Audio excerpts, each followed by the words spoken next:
I'm Dr. Anthony Cave, a Stanford and Harvard trained anesthesiologist and integrative medicine specialist. I prefer to know a patient's birth sex because it affects my ability to safely care for them, like what size breathing tube to use and what types of medications and what doses are right for them. It's not political, it's about giving my patients the best care that they deserve. And of course, it depends on the type of surgery and other factors around the operating room. So when I once had a 12-year-old patient come in for a tonsillectomy and I couldn't tell whether they were a boy or a girl by speaking with them, I had a problem. This 12-year-old was 5 foot 5 inches and had an impressive amount of facial hair, but they also had very feminine facial features. Worse yet, this patient was already on 2 antidepressants despite only being 12 years old. Fortunately, I was able to speak with the patient's mother and father, who explained the unfortunate story of their daughter unknowingly being exposed to the mother and father's testosterone medication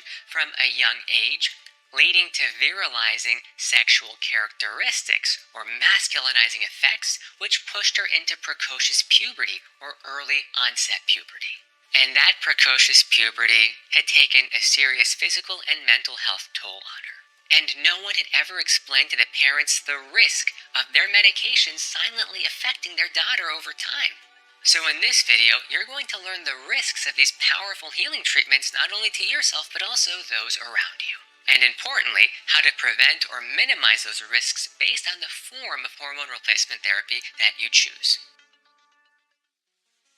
Before we go into the risks of testosterone, remember that proper balance of testosterone is vital for our physical and mental health in both women and men.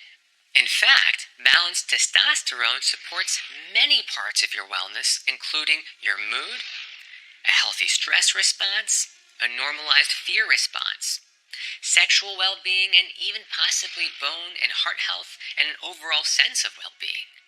Do you know anyone who's benefited from testosterone replacement therapy? Let me know in the comments below so that others can learn from their experience. Of course, testosterone replacement therapy, or TRT, is not a miracle. Like any medication or hormone or chemical, when unbalanced, can lead to all sorts of side effects and complications. In fact, it can worsen many of these exact same health markers that we're trying to optimize and improve when balancing testosterone and other hormones.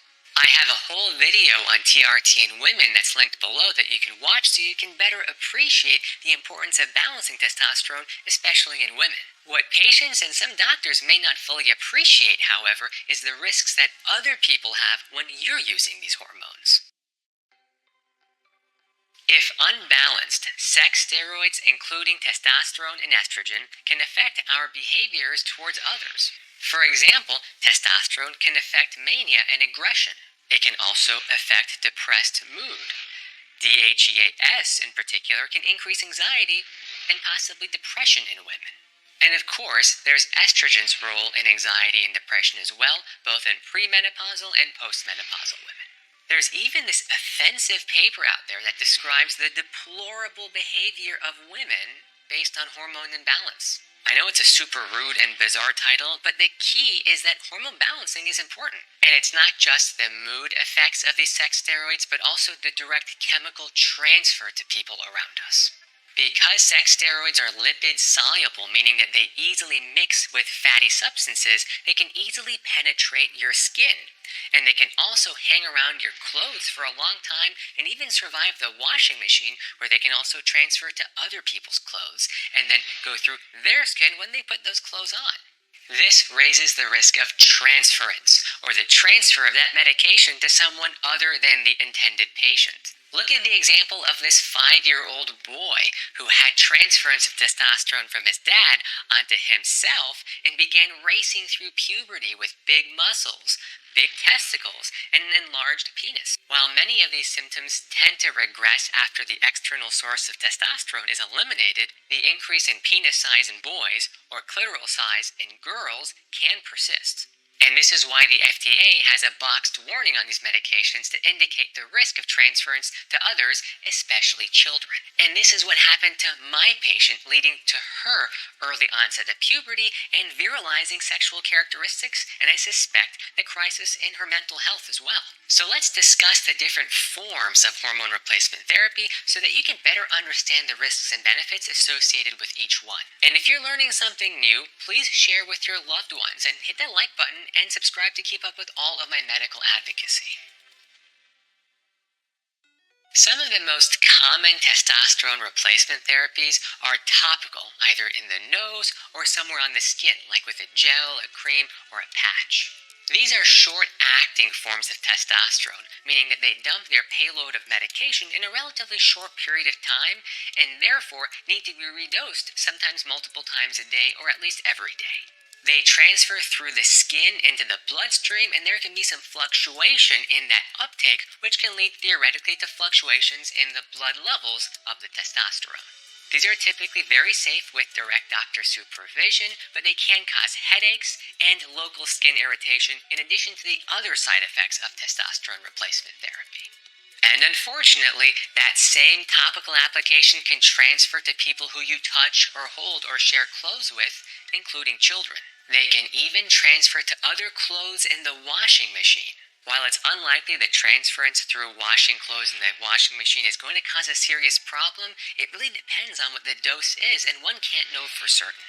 Next are testosterone shots, which are an intermediate form of testosterone replacement therapy. Depending on the specific formulation, some shots are given once a week or once every other week, or sometimes even less frequently, and they avoid the risk of transference that topical applications have, because once the injection goes in, it's not going to spread to other people directly. However, anytime you inject a drug into your body, there's a high possibility that there's going to be a rapid uptake temporarily, which might lead to abnormally high levels or supratherapeutic levels of the drug. And testosterone is no exception to that rule, where blood levels rise much higher with shots than they do with creams or other topical applications. This can lead to elevated blood pressure, in addition to scar formation and bleeding and bruising at the injection site. Personally, I wonder what the long-term effects are of these temporary blips or bursts in testosterone dosing on certain critical organs like the heart and the prostate when testosterone is used for years and years and years on end. It's not super clear what the long-term effects are with these supraphysiological bumps. Lastly, there are subcutaneous pellets. These little guys are inserted under the skin in your doctor's office. What we do is numb the skin, make a small little incision, and then insert that pellet there where it can slowly dissolve over time to release the payload of testosterone over months, maybe 3 to 6 months, depending on the dose and the individual.